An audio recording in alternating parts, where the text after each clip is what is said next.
It's the SeaWorld Splash Podcast, bringing you the latest news, rumors, and history from the SeaWorld parks in Orlando, San Antonio, and San Diego. And now, here are your hosts, Joseph and Sheldon. Hello, and welcome to the SeaWorld Splash Podcast, episode 19. I'm your host, Joseph, along with Sheldon. What's going on, everyone? And today we will be talking about The Last One Ocean, Telecom Passing, Electric Eel, the new ride coming to SeaWorld San Diego, Azul leaving SeaWorld San Antonio, Dolphin Days going to Orlando, and a special species highlight to go along with the ride, Electric Eel, and an interview from Kyle Kittleson. So let's put on those ponchos and get ready to be drenched. It was 2 Sundays ago, and myself and Josh were at The Last One Ocean. My opinion on The Last One Ocean, it was awesome. I like how they went all out and just did everything that us fans were expecting. Like, they almost had 11 whales, but Ulysses decided he was going to stay in the underwater viewing area, which is okay, because we know we can't force the animals to do anything, but it was awesome. So, Sheldon, what was your thoughts on The Last One Ocean? Well, it was overall pretty well impressed. I liked the group behavior. I love seeing the trainers coming back in the blue wetsuit. That was pretty awesome. It was really great to see everybody. It looked like everyone was having a really good time, and the crowd really seemed to enjoy it. I'm very sad it's leaving, unfortunately. Especially, after knowing how far it's come, it's still using the behavior sport now. It's gone, unfortunately, but I thought it was really cool. I love that group backside they did. Hopefully that, from experience, this won't be, the end of great performances like One Ocean. Hopefully, more to come in these future events that'll be occurring. So overall opinion, very good Last One Ocean night. So I hope, the other parks, kind of learn and, make sure we go off with a bang for Last One Ocean at, San Antonio and Orlando parks, because that'll be pretty important. But yeah, overall, pretty cool. Yeah, I know. It was really awesome to be there, and just seeing the size of that crowd and seeing how everyone wanted to be there for the last show, it just meant a lot. Now, on to Orlando, where we had a member of the SeaWorld family pass away, Telecom, as we all know, from the really horrible, I don't know what to call it, film, yeah, there you go, that's what I'll just call it, film Blackfish. Telecom passed away, and I never got to see Telecom, but it was on my to-do list to see Telecom, but I hear he was an amazing whale. What are your thoughts? Well, my thoughts was, for those of you who don't know, Telecom was one of my more personal favorite whales. Coming especially from Orlando, he was one of the first whales I actually got to know and really understand what Killer was all about. I remember my first memory of him was during a Shame Adventure way back in about 2005. They were doing this long speech of this is the world's largest killer coming out, 12,000 pounds, 30 feet long. And in my back line, I'm like, what is going on? And then out of nowhere, you see the gate open, you see this huge wave coming in. You're just blown away by him. I don't know if any of you guys have ever been the pleasure to meeting him, but when you see him, it's definitely something you'll never forget. And I personally want to say he's definitely influenced my life, everyone's lives, SeaWorld trainers' lives, and let all that happen, everyone still loves him, He's a really amazing animal. He's actually what got me into, wanting to take care of wildlife and, learn more about autism and conservation. Actually my career working with animals, he was just something else. He was amazing. I'm very sad he passed, but I know he was in the best care possible, And I'm sure, that like the trainers knew that, he wasn't doing well, but they gave him the best care possible, and it's a very sad moment. At the same time, we need to look forward. He left us a really great legacy, and he's got a lot of children and grandchildren, and he definitely, want to continue that legacy because, still coming and gone, but his spirit still lives on, and our entire Shannon family is not apart. He's really, been a great inspiration to me, and I'm gonna miss him. Obviously, I'm gonna miss him at Tokyo. It's not gonna be the same, but things happen. Typical life. It's okay to be sad, but it's not the end. He had a great life, and I hope one day we'll see his children grow up and become giants like him. And Caillou towards the 9,000-pound mark, so who knows, we might see Trua and Nakai get up there, become maybe the new giants of the Hero family, but he will still always have a special place in that heart. Joseph, what are your thoughts on it? I was really shocked to find out about this, and I know you wanted me to experience seeing Tilikum the same way that you did. And yeah, it's just a matter of keeping his spirit alive, and I know I'm definitely going to be watching out for his boy Nakai. So I guess having Nakai out here is going to be like having a piece of Tilikum. And don't forget Ike as well. Oh yeah. I always forget Ike. I don't know why.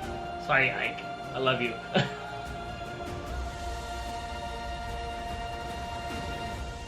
So, anyways, we're gonna have an interview with Kyle Kittleson on Tilly and his experience with Tilikum. So, Kyle, take it away. Good evening, Kyle. Welcome on the Zero Splash podcast. How's everything going? Hi. Thanks for having me. I'm excited. Not a problem. I hear that you were a former Tilikum trainer. Yeah, I was a senior animal trainer at SeaWorld Orlando, and I worked at Shamu Stadium, so I did have the pleasure of taking care of Tilikum. Yes. What can you tell us about that, since everything happened with Tilly recently? Yeah, for your listeners who may not be aware, Tilikum passed out the life of Tilikum, and no one is more passionate than me when it came to the life of Tilikum. But we must use logic when it comes to animal welfare, not emotion. We must do what's best for the animals, not what makes us feel good.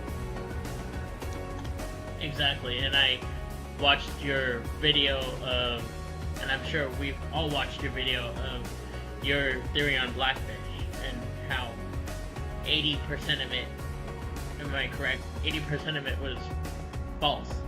Yeah, about 85% of it.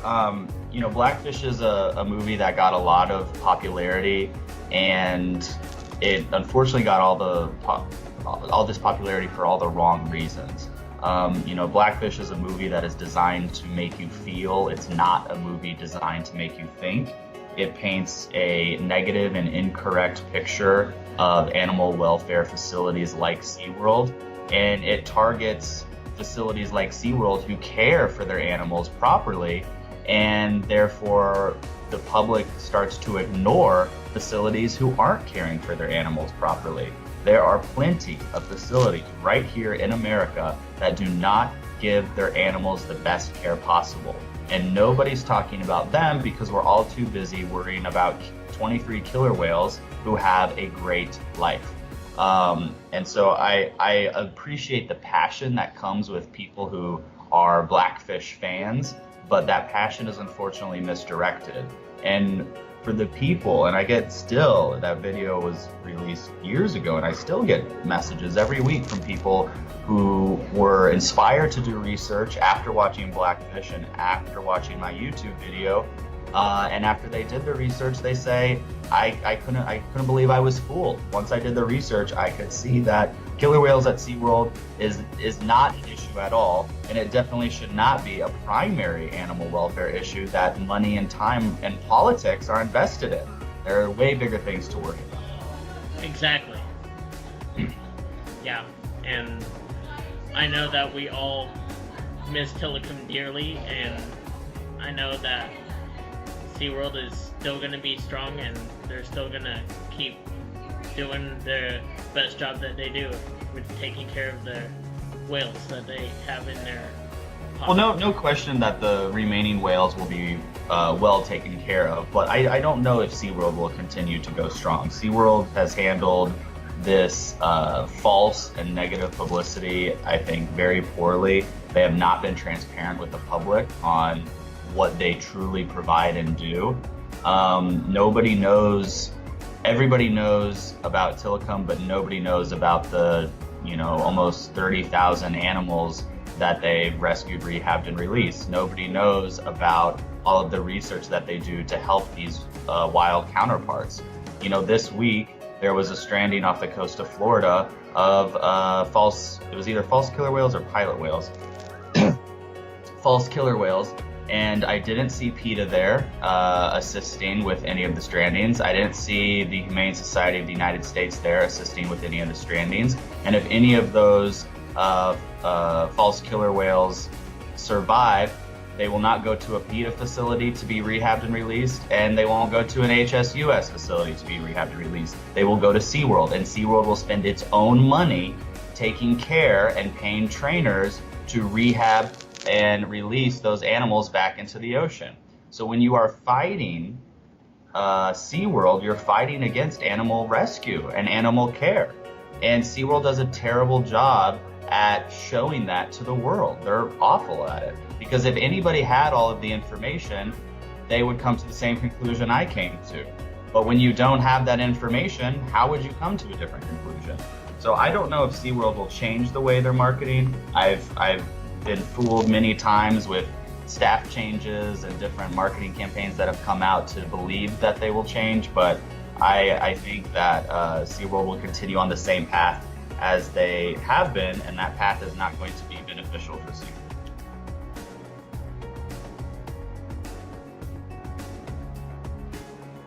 Yeah, you can. Yeah, I mean, absolutely. It's great to have a great attitude, but for your listeners who are listening, there are actionable things you can do, and I suggest before you take part in a social media conversation that you really ensure you have all your facts, and you don't come from a place of attacking others, because we're all animals, every single person. We just have a difference in opinion on how to go about conserving our natural world, and do as much conversation as you like, but stay away from attacking and bullying people, because that does nobody any good. Exactly. And thank you, Kyle, for being on the podcast again. And yeah, awesome. We also hear that you have a book called Marine Mammal Trainer. Am I correct?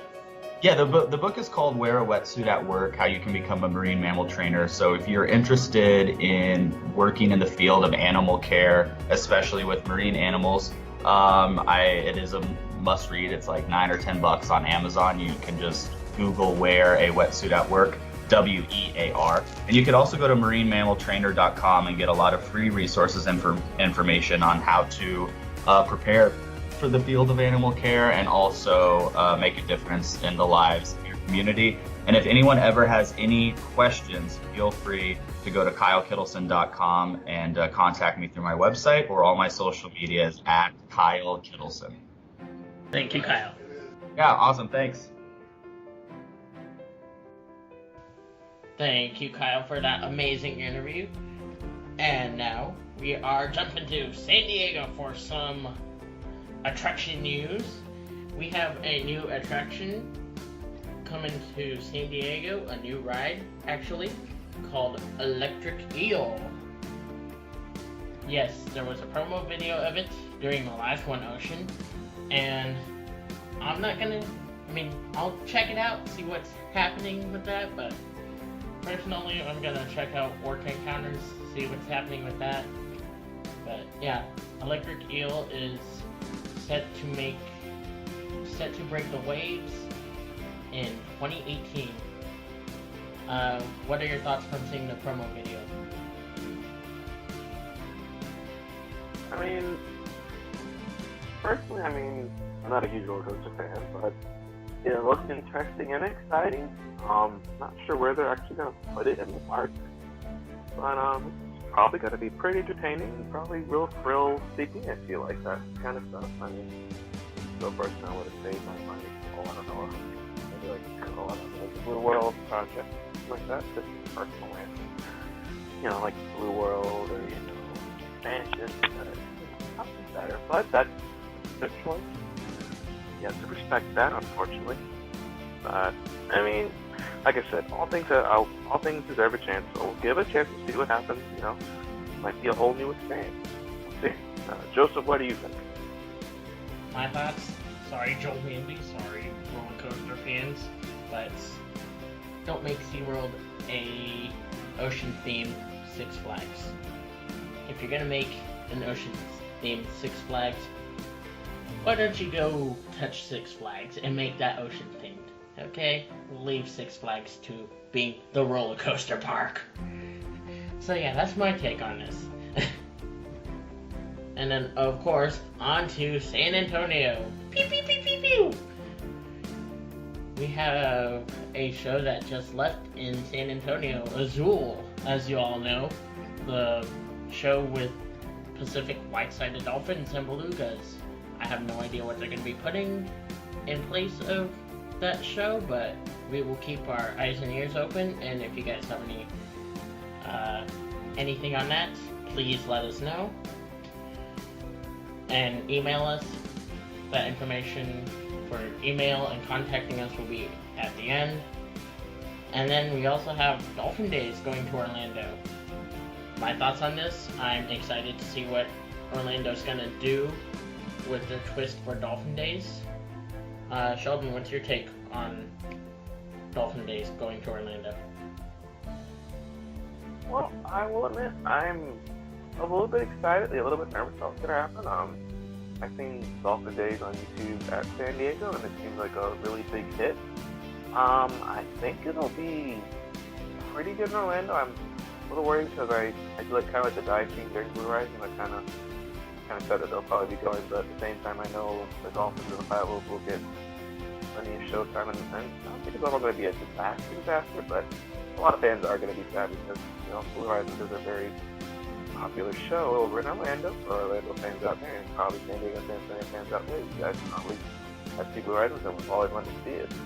It's a very good show, and I've seen how San Diego does Dolphin Days, and I'm sure Orlando is going to probably make something happen. I mean, the San Diego Dolphin boys, they're very good at putting stuff together, and the Pilots, I know they're young and still learning, and I'm sure they'll probably do pretty well. Once they get further in their training, they'll probably be like, bam, they'll be able to hit it really quick. But overall, I mean, like, I'm kind of sad Blue Horizon is going at the same time. I'm interested to give Dolphin Days a chance in Orlando. And who knows? We'll see what happens. Who knows? You guys might get Dolphin Island Christmas. Now that's something I would want. Dolphin Island Christmas, because that does look really cool. We can get the dive team in. Yes. This thing, and I actually would like to see the hula dances because that was pretty interesting. I mean, incorporate, traditional Hawaiian dancing into a show. That's the first I've ever seen. Like, oh, it looks pretty cool. Though in San Diego they don't have the hula dancers, which I'm upset about. I like that. Yeah, that was. We would have to probably put our dive team. I don't know how they're gonna do it. Like I said, we gotta wait and see, guys. We're all in the same boat. We're all waiting to see what's gonna happen. Nothing's happened yet, but this is the future we are going into. Yeah, unfortunately. Yeah, but we'll see. Also, what was your take on Azul leaving, since we're on dolphin subjects? Personally, I mean, I never really liked Azul. I mean, some parts were really cool, but it wasn't my favorite show. I mean, if I'll be honest, I don't know if they could do a Dolphin Days, but maybe they could do something like the Vancouver Aquarium. They have a Pacific White-Side Dolphin and Blue Whale show. They do. The Vancouver Aquarium. Not the Vancouver. I'm sorry. The Shed Aquarium. Excuse me, guys.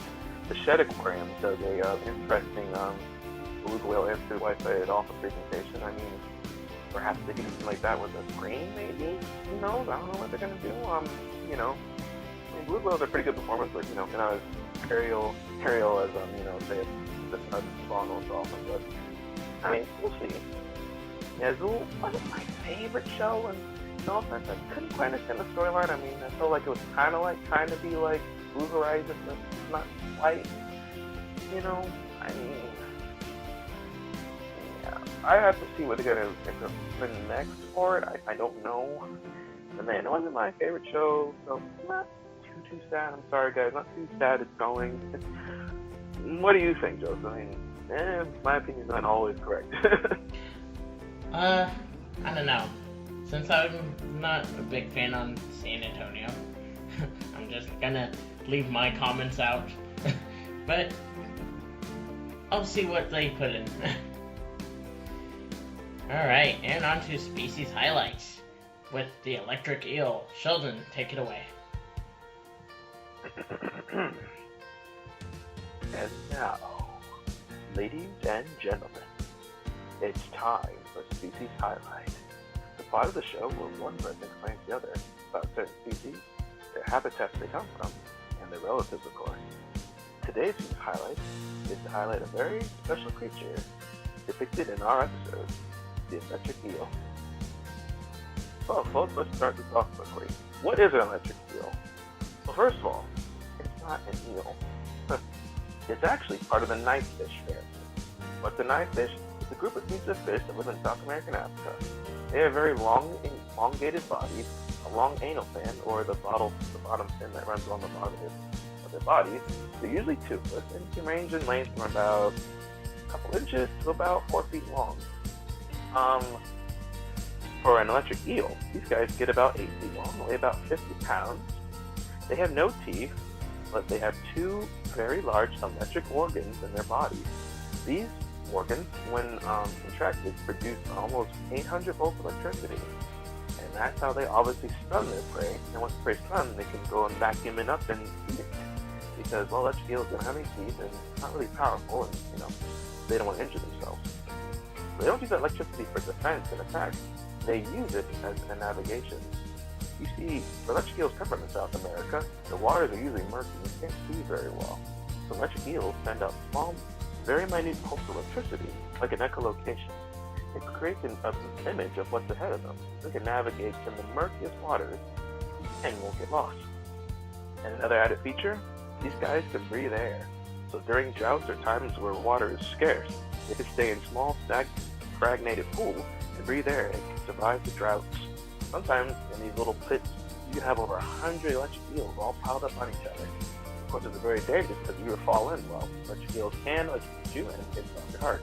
And yes, they can electrocute you on land or in water. Well, it would be the best idea to go picking one up. I don't care how cool it looks, don't do it. Another interesting thing about electric eels is that they have been kept as pets, illegally and legally. Some aquariums keep them, and interesting thing about them is they can be used to power Christmas trees. I've seen some aquariums, I don't know if you guys seen this on YouTube, but electric eels have been used to power small trees during the holidays because of their little small pulse they give out. Actually, will light up trees, and if you put a little speakerphone in there that picks electricity, it sounds like a steady drum. It's really a constant when they're swimming through the water. That's how they're trying to find their way around. I would recommend keeping these pets because an 8-foot long eel, 50 pounds, feeding it live goldfish, you know, you have to clean it every day. Cleaning the tank is a dangerous hazard and would not be the best idea.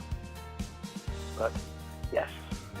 Now you know a little bit more about electric eels and where they really come from and what they really are. Hope you enjoyed today's species highlight. Let us know next time what animals or creatures you would like to have another species highlight on. You take suggestions, anything you want, just let us know in the comments, or any suggestions, email, text. And we'll see you next time, guys. Thank you. Thank you for that species highlight. And as always, we thank you for listening. If you have any questions, comments, suggestions for topics, or want to share your SeaWorld stories, you can call or text our number 407-900-5309. Once again, that number is 407-900-5309. We would also love to have you share any updates or info, or even drop by and say hello. Also, don't forget to like us on Facebook at facebook.com/SeaWorld Splash Podcast. And follow us on Twitter at SeaWorld Splash. You can also follow us on Instagram at SeaWorld Splash. Don't forget to check out our website, www.seaworldsplash.com. You can also check us out on iTunes at SeaWorld Splash Podcast. And from all of us here on the SeaWorld Splash team, we thank you for joining us and hope you join us for the next amazing podcast to come. Splash you later. And if you want any more species highlight or have any suggestions for species highlight, please don't hesitate to email us, SeaWorldSplashTeam@gmail.com, or call or text our number 407-900-5309. And once again, splash you later. Take care, guys. Remember, if you want to share any of your favorite SeaWorld stories or memories, please call or text the SeaWorld Splash Team 407-900-5309. Once again, that number is 407-900-5309. Or email us at SeaWorldSplashTeam@gmail.com. Thank you, and we'll splash you later.